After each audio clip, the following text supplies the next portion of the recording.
లోనికి వెళ్తున్నాం. ప్రియ దేవుని బిడ్డలారా, ఆదివారం కూడి వచ్చిన మీ అందరికీ నా హృదయపూర్వకమైన వందనాలు. దైవ దీవెనలు, ఆశీర్వాదాలు మనందరికీ ఉండునుగాక. ప్రభు మనకి దయచేయునుగాక. వాక్యములో ఉన్న ప్రత్యక్షత మనం కలిగి వాక్య ధ్యానం చేద్దాం. యాకోబు పత్రిక 3వ అధ్యాయం 2వ చరణాన్ని దయచేసి చదువుకుందాం.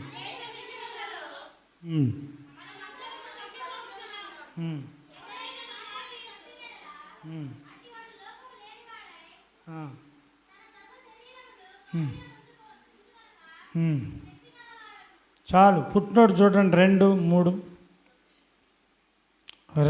త్రొట్టిల్లుచున్నాం, 3 కళ్ళెము పెట్టుకు. Praise the lord. చిన్న మాట ప్రార్థన. దేవా, ఈ మాట నా నోట పలికించిన నీ ఉద్దేశము నెరవేర్చు. ఈ ఆదివారము నీ సంఘ విశ్వాసులు, నీ పిల్లలమైన మా అందరితో నువ్వు మాట్లాడు. ఈ వాక్యములో ఉన్న దీవెన మేము పొందుకొని వెళ్ళటానికి సహాయం చేయమని అడ్డగిస్తున్న శక్తులను లయపరచు. యేసుక్రీస్తు నామములో ప్రార్థిస్తున్నాం తండ్రి, ఆమేన్. ప్రభువునందు నాకు అత్యంతమైనటువంటి దేవుని బిడ్డలరా, భక్తుడైన యాకోబు మనందరితో మాట్లాడుతున్నాడు పరిశుద్ధాత్మ దేవుని ద్వారా. పరిశుద్ధాత్మ దేవుడే ఈ మాటను పలికిస్తున్నాడు సంఘములో. ఇక్కడ త్రొట్టిల్లుచున్నాము అంటుంది వాక్యం ఫుట్నోట్లో. పైనేమో తప్పిపోవచ్చున్నాము అంటుంది. ఏది ముఖ్యం? 2 ముఖ్యమే. త్రొట్టిల్లటం, తప్పిపోవటం 2 ఒకటే. ఏ విషయంలోనైనా అక్కడ వాక్యములో అనేక విషయములు, అంటే ఒకటి కాదు, చాలా ఉన్నాయి. నోటి మాటతో తప్పిపోవచ్చు, కంటితో తప్పిపోవచ్చు, హృదయంతో తప్పిపోవచ్చు, శరీర అవయవాలతో తప్పిపోవచ్చు. నేను ఎక్కడా తప్పిపోవటం లేదు అని అంటే అది నీ మూర్ఖత్వమే. ఇక ఏ విషయంలో తప్పిపోయేది లేదు అంటే మనం ఒప్పుకోవాల్సింది ఏమీ లేదు. ఇక్కడ ఆదివారం ప్రభు శరీరం, ప్రభు రక్తం భుజించే ముందు మనం ఏం ఒప్పుకోవాల్సిన పని లేదు. ఇంకోటి, ప్రభు రక్తం కూడా ప్రతి ఆదివారం మనల్ని శుద్ధీకరించడానికి అవసరం ఏంటి? శుద్ధి కావాలంట. దేంతో శుద్ధి? మనకి క్రీస్తు రక్తంతో శుద్ధి. బలం కావాలి. దేంతో బలం? ప్రభు శరీరంతో బలం. బలహీనులో మనం అప్పుడప్పుడు బలహీనపడేటువంటి మనస్తత్వం మనకుంది. అప్పుడప్పుడు తప్పిపోయే మనస్తత్వం, మాటతో తప్పిపోవటం, ఇంకా అనేకమైనటువంటి విషయాలలో తప్పిపోవచ్చున్నాం. ఒకరు ఒక రీతిగా, మరొకరు మరొక రీతిగా తప్పిపోవటం. అందుకనే భక్తుడు అంటున్నాడు, ఎవడైనను మాట యందు తప్పిన ఎడల అట్టివాడు లోపము లేనివాడై తన సర్వశరీరమును స్వాధీనమందుంచుకొన శక్తి గలవాడవుతాడు. ఎందుకంటే అన్నిటికంటే మోసకరమైనది హృదయం. తప్పిపోవాలి అంటే హృదయం అంగీకరించాలి. హృదయం కేంద్రం. పలానా మాట నేను మాట్లాడాలి అనేది హృదయంలో నుంచి వస్తుంది.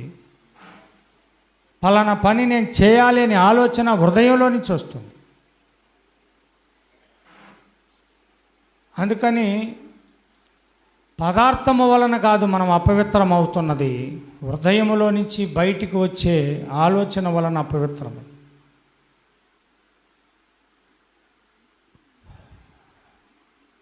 దేవుని బిడ్డలారా, యోహాను రాసినటువంటి పత్రిక 1వ అధ్యాయం 10వ వచనం కూడా సెలవిస్తూ ఉంది మనకి. మనము పాపము చెయ్యలేదని చెప్పుకొని ఎడల ఎవరిని అబద్ధికునుగా? ఆయనను అబద్ధికునిగా చెయ్య, మరియు ఆయన వాక్యము మనలో ఉండదు. నాలో ఏమీ లేదండి అని అనకూడదట.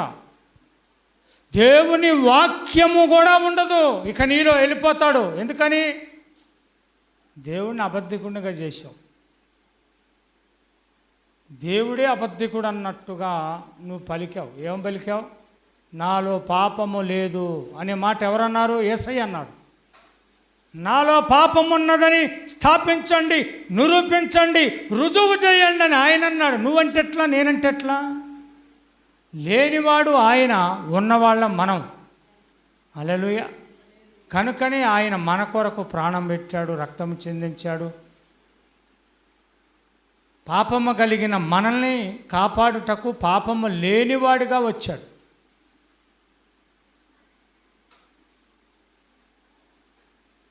ఎందుకంటే ప్రతి ఒక్కరిలో ఉన్నది ఏమన్నది? తప్పిపోయే గుణం. అనుకుంటాం నేను బాగా ఉన్నాను, కంటితోనూ నోటితోనూ హృదయాలోచనతోనూ పకడ్బందీగా దేవుని ఎదుట నిలబడతానని. ఎస్, తీర్మానించుకున్నావు, నిలబడుతున్నావు ఇక్కడ. కానీ సోమవారం నుంచి శనివారం వరకు అది కొనసాగించడానికి, ఆ తీర్మానం కొనసాగించడానికి నువ్వు ఇష్టపడాలి, ఆసక్తి కలిగి ఉండాలి. పౌలు భక్తుడు అంటాడు, నువ్వు పొందిన రక్షణ భయముతోనూ వణుకుతోనూ కొనసాగించుడి అని. బయటికి పోయినా మనం దేవుణ్ణి జ్ఞాపకం చేసుకొని భయపడుతుండాలట. బయటికి పోయినా తిరుగుతూ బయట ఎక్కడ ఏ పనిలో ఉన్నా దేవుని శక్తి మనకు ఆవరించి ఉన్న ఎడల సులువుగా చిక్కులు పెట్టు పాపమును వదిలిపెట్టి యేసు వైపు చూసేవారముగా ఉండాలి. 12 హెబ్రీ పత్రిక చదవండి, మొదటి నుంచి. హెబ్రీ పత్రిక 12వ అధ్యాయము 1వ వచనం నుంచి. ఎంత గొప్ప సాక్షి మనల్ని ఆవరించి ఉన్నందున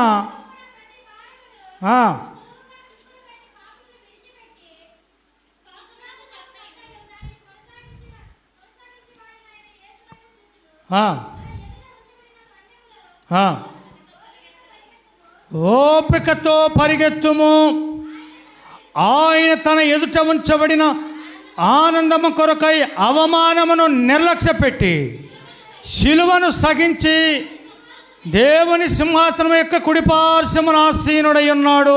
స్తోత్రం. ఆసీనుడై ఉన్నాడమ్మా. అమ్మలారా, దేవుని పిల్లలారా,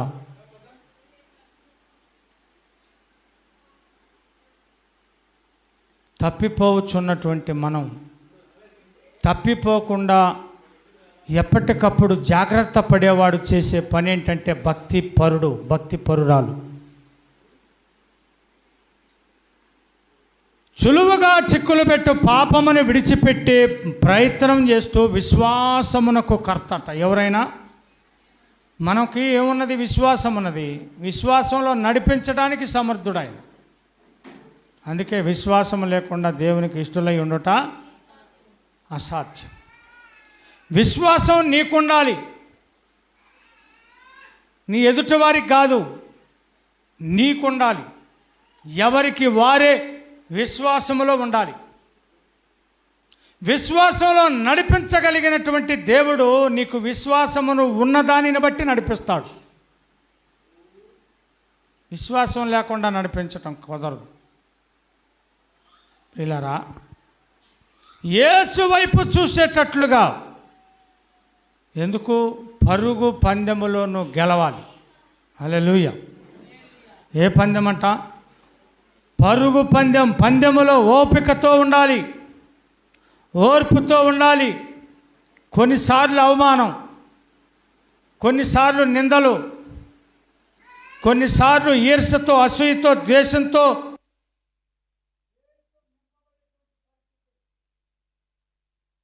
అన్నీ నీకు అనుకూలంగా ఉండవు. Praise the lord. శత్రువులు శాశ్వతం కాదు, మిత్రులు శాశ్వతం కాదు.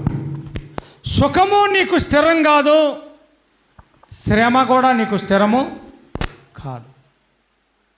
అది వస్తుంటుంది, ఇది పోతుంటుంది, ఇది వెళ్ళిపోతుంది, అది వస్తుంది. అలాగనే నీకు ఎంతోమంది ఎదురవుతుంటారు. నాన్నవారు అనుకుంటావు, నీకు దూరం అవుతారు. నీకు దూరమైన వారు అనుకుంటాం, దగ్గర అవుతుంటాం. అందుకే భక్తుడు పాట రాశాడు, ఎవరికి ఎవరు ఈ లోకములో చివరికి ఎవరెవరో ఎదురవుతుంటారు, అందరూ నీ వారు కాదు, అందరూ నీతో ఉండరు, అందరూ నీతో రారు. విశ్వాసమునకు కర్త యేసు వైపు చూడు, పందెములో ఓపికతో పరిగెత్తు, విజయము నీది, తథ్యము నీది.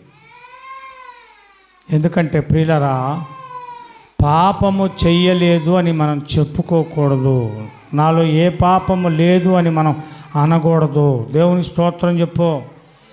ఏమున్నది? మనసులో దేవునికి ఆలోచన ద్వారా పాపం, కంటి ద్వారా పాపం, నోటి ద్వారా పాపం. హల్లెలూయా. ఇవి కూడా మనల్ని కంట్రోల్ చేసుకోలేనప్పుడు వచ్చేటువంటివి. మరి వీటిని ఎక్కడ చేయాలి? ఒప్పుకోవాలా, వదిలిపెట్టాలా? రెండు చేయాలి. ఒప్పుకొని మరలా ఇంకా మర్చిపోవాలి. మరలా నీకేదన్నా ఉంటే ఒప్పుకోవడానికి మరలా ఆదివారం. ఏ పాపాలు ఇవి? మరణకరమైనవి కావు, మరణకరము కానీ పాపం. దేవునికి స్తోత్రం కలుగును గాక. మరణకరమైన పాపము కలదు, మరణకరము కానీ పాపము కలదు. ఎక్కడుంది ఆ మాట? యోహాను సువార్తలో. దేవునికే స్తోత్రం. చెప్పట్ల గట్టిగా అందరూ. 5వ అధ్యాయము 16. తన సోదరుడు మరణకరము కాని పాపము చేయగా ఎవడైనాను చూచిన ఎడల అతడు వేడుకొనును, అతని బట్టి దేవుడు మరణం కరగాని పాపం చేసిన వారికి జీవము దయచేయును. హల్లెలూయా. జీవము దయచేస్తాడు. ఎవరికి దయచేస్తాడు? మరణకరము కాని పాపము చేసిన వాడికి. మరి మరణకరమైన పాపం అంటే నరకములోనికి పోయే పాపం. ఇంకా క్షమించడానికి అవకాశం లేదు. ఒక్కోసారి డాక్టర్ కూడా, అయ్యా నేనేం చేయలేను, ఇక మరణకరమైన పరిస్థితుల్లో ఉన్నాడు, ఇక నేను వైద్యం నా పని చేయదు. హల్లెలూయా. పర్వాలేదు, నేను వైద్యం చేస్తాను, రికవర్ అవుతాడు, పర్వాలేదు, ఇది పెద్ద లెక్క కాదు, ఈ జబ్బు అని అనే జబ్బు ఉంది. నేనేం చేసినా ఇక బ్రతకడు అనే జబ్బు కూడా ఉంది. Praise the lord. ఇక్కడ ట్రీట్మెంట్ లేని పాపం ఒకటి ఉందట, క్షమించలేని పాపం ఒకటి ఉందంట. అది నీలో ఉన్నదేమో, జాగ్రత్త. క్షమించగలిగేదే మనం ఇక్కడ దేవుని సన్నిధిలో ఒప్పుకుంటున్నాం. ప్రభువా, నేను నీకు సాటి కాదు, నీవు నాకు సాటి, నీవు నాకు సరిపోయినోడివి, నీవు నాకు అవసరం, నాకు నీ శక్తి అవసరం, నీ పరిశుద్ధత అవసరం. కాబట్టి నీ పరిశుద్ధతలోనే నేను ఉండాలి. నాకు పరిశుద్ధత ఉంటే ఆయన పరిశుద్ధత మనకెందుకు? రక్తము వలన మనకు పరిశుద్ధత, శరీరము వలన మనకు బలం. ఎందుకని? బలహీనం అయిపోతాం. వాక్యం దగ్గర కూర్చోలేని బలహీనత, వాక్యం చదవలేని బలహీనత, వాక్యం వినలేని బలహీనత, ప్రార్థన చేయలేని బలహీనత, మందిరానికి రాలేని బలహీనత, పాటలు పాడలేని బలహీనత, ప్రభుని స్తుతించలేని బలహీనత, రకరకాలైన బలహీనతలు మనలో ఉన్నాయి. ప్రభు శరీరం వలన మనం బలపరచబడాలి, ప్రభు రక్తం వలన మనం పరిశుద్ధత పరచబడాలి, ప్రభు సన్నిధిలో స్థిరపరచబడాలి, ప్రభు రాకడకు ఆయుత్తపరచబడాలి. ఎప్పుడైనా ఎక్కడ బయట ఉన్నా ప్రభు సన్నిధి మనతో ఉండాలి. 2 చేతులు పైకెత్తి స్తోత్రం చెప్దాం. కాబట్టి ప్రియమైన దేవుని బిడ్డలారా, ప్రభు ఆశీర్వాదానికి నువ్వు వారసురాలు. ప్రభు ఆశీర్వదించడానికే మనల్ని పిలిచను. ప్రభు పవిత్రపరచడానికే అపవిత్రమైన మనల్ని పిలిచాడు. ప్రభు సన్నిధిలో స్థిరపడడానికే ప్రభు సన్నిధికి రమ్మన్నాడు. లోకంలో నువ్వు ఉండి ప్రభు పనిలో దూరమై ప్రభుకి సమయం కూడా ఇవ్వలేని పరిస్థితి ఉన్నది అన్నావంటే నాశనం అనే గుంటకు దగ్గరగా ఉంటున్నావు. ప్రభుకి ఇవ్వలేని సమయం, ఎంతో సమయాన్ని గడుపుతుంటాం. కానీ దాంట్లో ప్రభువుకి ఇవ్వలేని సమయం, ప్రభువు దగ్గర సమయాన్ని గడపలేదు. ఎక్కడ గడిపిన సమయం వ్యర్థమే, ప్రభుతో లేని సమయం. అందుకే ఒక దినము ఆయన సన్నిధిలో గడుపుట 1000 దినముల కంటే ఆశీర్వాదం. ఆయన సన్నిధి నువ్వు ఎప్పుడు ఎక్కడ ఉన్నా నీతో ఉండాలి. నీతో ఉంటేనే దుష్టుడు నీకు దూరంగా ఉంటాడు. హల్లెలూయా. దుష్టుడు నీకు దూరంగా ఉండాలి అంటే ప్రభువు నీతో ఉండాలి. చూడండి, యోహాను రాసినటువంటి మొదటి పత్రిక 5వ అధ్యాయం 19వ వచనం. మనము దేవుని సంబంధులమనియు లోకమంతయు దుష్టుని ఉన్నదనియు ఎరుగుదము. స్తోత్రం. చాలు చాలు చాలు, స్తోత్రం చెప్పు. ఎవరు ఎందున్నది లోకం? మనం ఎక్కడున్నాం? లోకంలో. పరలోకంలో లేవు, లోకంలో. ఇంకా పరలోకంలోనికి పోలే. పరలోకానికి సిద్ధపడుతున్నటువంటి స్థలం ఇది. పరలోకానికి మనం లైన్ క్లియర్ చేశాడు ప్రభు. పరలోకానికి రావటానికి వెళ్ళటానికి లైన్ క్లియర్ అయింది. కానీ వెళ్ళే ప్రయత్నం నువ్వు సిద్ధపరచుకుంటున్నావు, ప్రయాణాన్ని సిద్ధపరచుకుంటున్నావు. హల్లెలూయా.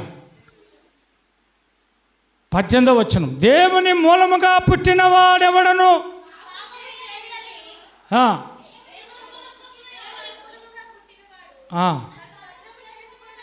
కనుక అది స్తోత్రం చెప్పు. దుష్టుడు ఎక్కడుంటాడు? అప్పుడు ముట్టడంటే ఎక్కడుంటాడు? దూరంగా ఉంటాడు. ముట్టాలనుకుంటేనే దగ్గరకు వచ్చేది. ముట్టడానికి అవకాశం లేదు అంటే వాడు దగ్గర ఉండడు, దూరంగా ఉంటాడు. ఎప్పుడుంటాడు దూరంగా? మరణకరము కలిగిన పాపమునకు మనం దూరంగా ఉంటే దుష్టుడు కూడా మనకు దూరంగా ఉంటాడు.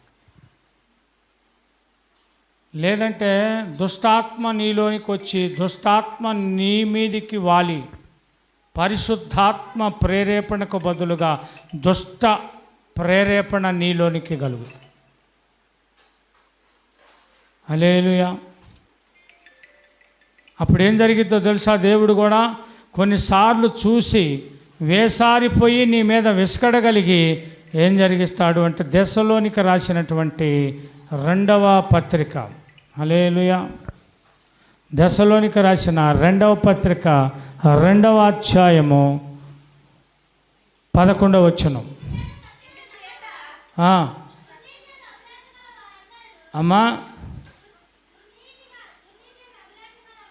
దుర్నీతి యందు అభిలాష గలవారందరూ అమ్మా శిక్షావిధి పొందుటకై అబద్ధమును నమ్మునట్లు మోసము చేయు శక్తిని దేవుడు వారికి 2 చేతుల పైకి స్తోత్రం చెప్ప. దేవుడు పంపేది ఎవరికి? ఎవరికమ్మా? దేవుడి చేత సృష్టించబడిన పిల్లలు. ఏం పంపుతున్నాడు? ఆశీర్వాదాలు కాదు, దీవెనలు కాదు, అబద్ధాన్ని నమ్మేటట్లుగా మోసకరమైనటువంటి దుష్ట శక్తి కొంతమందికి పంపిస్తాడంట దుష్టుని. దుష్టుడేమో ముట్టడనుంది. దుష్టుడు ఇప్పుడు ఎక్కడున్నాడు? దేవుడే పంపిస్తున్నాడు. యోబు దగ్గరికి దుష్టుని పంపించాడు దేవుడు. యోబుని ఎరుగుదవా, నా భక్తుడిని ఎరుగుదవా అని పురిగొలిపి మరీ మళ్ళొకసారి వచ్చినప్పుడు కూడా యోబు సంగతి ఏం చేసావు అన్నాడు. మళ్ళీ కావాలని యోబుని ఇరికించాడు దుష్టుడు. Praise the lord. ఏం చేశాడు? జయము పొంది దేవుని దగ్గర నిలబడ్డాడు. హల్లెలూయా. ఆయనేమో జయము పొంది దేవుని దగ్గర నిలబడ్డాడు. ఈరోజు చాలామంది దుష్టుని చేతిలో పెట్టలాగా చిక్కబడ్డారు. అందుకే చిక్కబడు పాపములు ఉన్నాయి. చిక్కబట్టు పాపములు, చిక్కులో పడేసే పాపాలు, జీవితాలే బలి చేసే పాపాలు, కుటుంబాలే నాశనం అయ్యే పాపాలు, పరలోకమే చేరకుండా చేసే పాపాలు కొన్ని ఉన్నాయి. అవి తెలుసుకోవాలి మనం. వాటిని బట్టి మనం జాగ్రత్తగా ఉండాలి. వాటిని బట్టి మనం తప్పిపోతున్నది ఎక్కడ? నరకానికి వెళ్ళే పాపములో పడి తప్పిపోతున్నామా? క్షమించబడే పాపములో ఉండి తప్పిపోతున్నాం. 2 భాగాలు. 1 నరకానికి వెళ్ళే తప్పిపోయే పనిలో పాపములో ఉండుట. 2 క్షమించబడే పాపములో ఉండి తప్పిపోయి క్షమించబడి దేవుని సన్నిధిలో నిలబడుట. స్తోత్రం. ఈ రెండింటిలోని పరీక్ష నీవే చేసుకో, స్వపరీక్ష చేసుకో. ఎక్కడ చేయాలా పరీక్ష? 11 కొరింథీ మొదటి పత్రిక. ఎక్కడ చేయాలంట పరీక్ష? ఇక్కడే, ఇప్పుడే. మిక్కిలి అనుకూల సమయం అని రక్షణ గురించి ఎలా చెబుతామో, సంఘస్థులు ప్రభు శరీరం, ప్రభు రక్తము భుజించి పానము చేసే దగ్గర కూడా చెప్పవలసి, జ్ఞాపకం చేసుకోవాల్సిన అవసరం ఉంది. ఏంటా అవసరం? ఏంటమ్మా అవసరం? ఏం అవసరం ఉంది మనకిక్కడ? ప్రభు దగ్గర జ్ఞాపకం చేసుకొని ప్రభుతో చెప్పి క్షమించబడి వదిలిపెట్టాం. చూడు స్వపరీక్ష ఎలా ఉంటుందంట.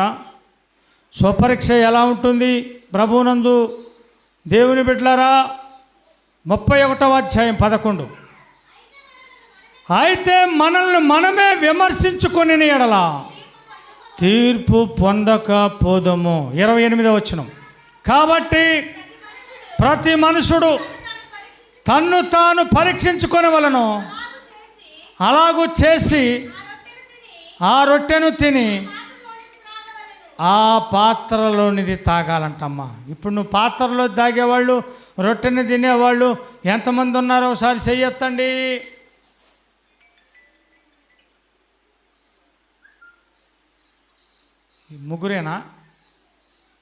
ముగ్గురేనమ్మా సంస్కారం తీసుకునేది.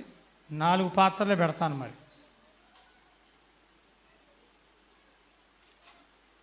రొట్టెను తిని పాత్రలోని దాగాలంట. ఎంతమంది ఉన్నారంటే మనం బాప్టిజం తీసుకునే వారందరూ ఉండాలా లేదా? ఎత్తండి మరి చెయ్యి ఒకసారి. ఎత్తితే ఏమన్నా ప్రమాదకరమైన పరిస్థితి ఏమైనా ఇక్కడ ఏర్పడుతుందా? హల్లెలూయా. ఏం చేసుకోవాలి ఇప్పుడు మనం? మరి తిని త్రాగడానికి ముందు ఏం చేసుకోవాలా? పరీక్ష చేసుకోవాలి. ఏం పరీక్ష? భక్తి విశ్వాసములో ప్రభు దగ్గర మనం ఉన్నటువంటి రీతిలో పరీక్ష, క్రమములో పరీక్ష, విశ్వాసములో పరీక్ష, క్రియలలో పరీక్ష. నీ నోటి, నీ కంటి, నీ హృదయ ఆలోచనలో తప్పిపోయిన దాకా ఉన్నది. దానిలో నిన్ను నువ్వు ఇప్పుడు జ్ఞాపకం చేసుకొని ప్రభుకి ఒప్పుదల చేసుకొని దేవుని సన్నిధులు ఈ క్రమంలో పాల్గొనుట నీకు తీర్పు ఉండదిక.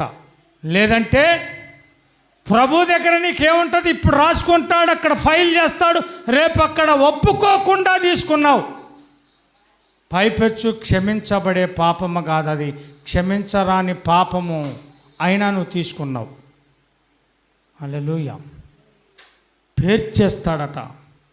అందుకని మనం ఇప్పుడే పరీక్షలో ఒకవేళ మనం రాంగు అని తేలిందనుకోండి, ఏం చేయాలా? ఇంకా సంస్కారమే నాకు వద్దు, ఇక నేను అంటుకోను అని చెప్పొచ్చా? అసలు మందిరానికే ఇంకెందుకు వేస్ట్ అని అనుకోవచ్చా?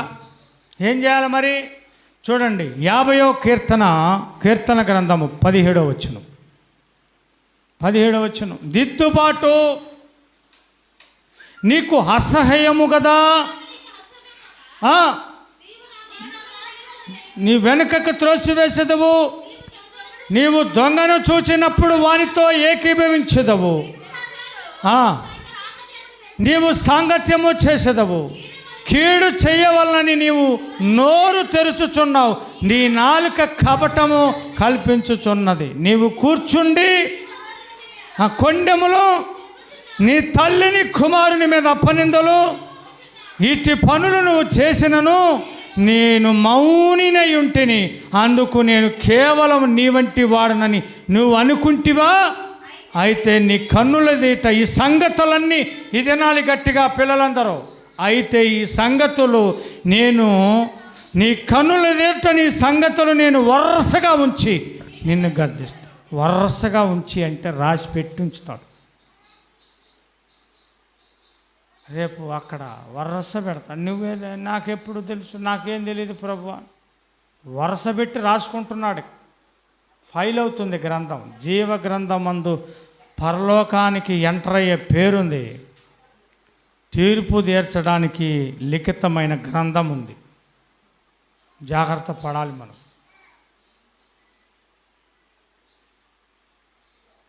అగ్నిలో నుండి కొందరిని లాగినట్టు లాగాలంట. లాగకపోతే ఏమైంది? కాలిపోతుంది. మరి లాగేవాడు ఎట్టుండాలి? అగ్నిలో ఎలా లాగాలో తెలియాలి. నిన్ను నువ్వు రక్షించుకోవటం కోసం ప్రభు దగ్గర విశ్వాసంలో నడవటం నేర్చుకోవటానికే ఈ బడి, ఈ గుడి, ఆత్మీయ గుడి, ఆత్మీయ బడి, ఆత్మీయ పాఠశాల, ఆత్మీయమైనటువంటి ఎదుగుదలకు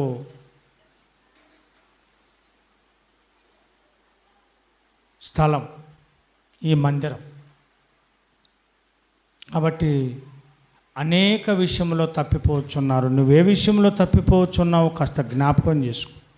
ఇక్కడ ఇంటికి పోయినాకు వస్తుందండి, రాదండి అంటే రాసి పెడుతున్నాడు ఆయన. రాసి పెడుతున్నాడు అక్కడ గ్రంథంలో. నువ్వు ఒప్పుకోలేకపోయి తీసుకున్నా కూడా అక్కడ రాసి పెట్టాడు. దేవుని కోపం నీ మీద నీవే రగిలించుకునేటట్లు నీ భక్తి, నీ విశ్వాసం, నీ ప్రార్థన ఉన్నదేమో. లేదా దేవునికి నువ్వు పశ్చాత్తాపడి ఆయనకి పోనీలే క్షమించే మనసు కలిగి నువ్వు ఇక్కడ తీర్పులో ఈ జడ్జి, ఈ కోర్టు, ప్రభు దగ్గర నువ్వు పరీక్షించుకునే విషయంలో ప్రభుకి కోపం తెప్పిస్తున్నావో, జాలి కలిగిస్తున్నావో జాగ్రత్తగా నిన్ను నువ్వు పరీక్షలో పెట్టుకో. నిన్ను నువ్వే పరీక్షించుకో. ఎవరో పరీక్షించాల్సిన అవసరం లేదు. ప్రభు అంటాడు, నేను తీర్పు తీర్చక ముందే నువ్వు పరీక్షించుకో. తప్పిపోవచ్చున్నావు. అసలు నేను తప్పిపోలేదు అంటే నన్ను అబద్ధికునిగా నువ్వు చేస్తున్నావు. నా వాక్యము విని కూడా నీలో ఉండదిక, తీసేస్తా, నేను వెళ్ళిపోతా, నేనుండను. నేను నీలో ఉండాలి అంటే నువ్వు నాలో ఉండాలి. ఇక్కడ ఒప్పుకోవాల్సింది, పరీక్ష చేసుకోవాల్సింది సుదీర్ఘంగా జరగాల. నీకు నాకు మధ్య జరిగే సంభాషణ ఇక్కడ ప్రభు అంటున్నాడు, నీకు నాకు మధ్య జరిగే ఇంటర్వ్యూ జరుగుతూ ఉంది. జాగ్రత్త. కేసు ఫైల్ అయిద్ది అంటాను చూడండి. మర్యాదగా రాజీ పడు, లేదా కేసు ఫైల్ అయితే అంటే ఇప్పుడు రాజీ పడితే ఫైల్ అయిద్దా? మనకు ఫైల్ చేయటం మానుకుంటారా? రాజీ పడితే కేసు ఫైలు కాదు, రాజీ పడకపోతే కేసు ఫైల్ అయింది. అలాగే ఇక్కడ ప్రభుతో రాజీ పడు, ప్రభుతో సమాధానపడు, ప్రభుని జాలి మనసుతో మనల్ని క్షమించేటట్టుగా మనం సిద్ధపడదాం. ప్రభు రాజ్యానికి వారసులగుడాలి అంటే నేను అనేక విషయంలో, నేను ఒక విషయంలో తప్పిపోతున్నాను. ఏ విషయంలో తప్పిపోతున్నావు ప్రభువుకు తెలుసు. నేను ఒప్పుకోవాలి, ఇది నా ధర్మం, నా విశ్వాసానికి, నా భక్తికి ధర్మం అని చెప్పి నిన్ను నువ్వు పరీక్షించుకోవడానికి ఇప్పుడు నిన్ను నువ్వే ప్రభు దగ్గర చాటుకో. లేచి నిలబడదాం అందరము. దేవుని వాక్యము మన హృదయములో గద్దించిన ఈ వాక్యము, హెచ్చరిక చేసిన ఈ వాక్యము మన హృదయములో పరిశీలన చేసుకొని ఒప్పుకొని వదిలిపెట్టి ప్రభు సన్నిధిలో ఆయన రాజ్యములోనికి మనం చేరేటట్లు భక్తిలో నడవటానికి కృప దేవుడు మనకు దయచేయునుగాక. ఆమేన్ చెప్పట్లా. రెండు చేతులు పైకెత్తి ప్రభువా నీ స్తోత్రాలయ్యా. నేనైతే ప్రభువా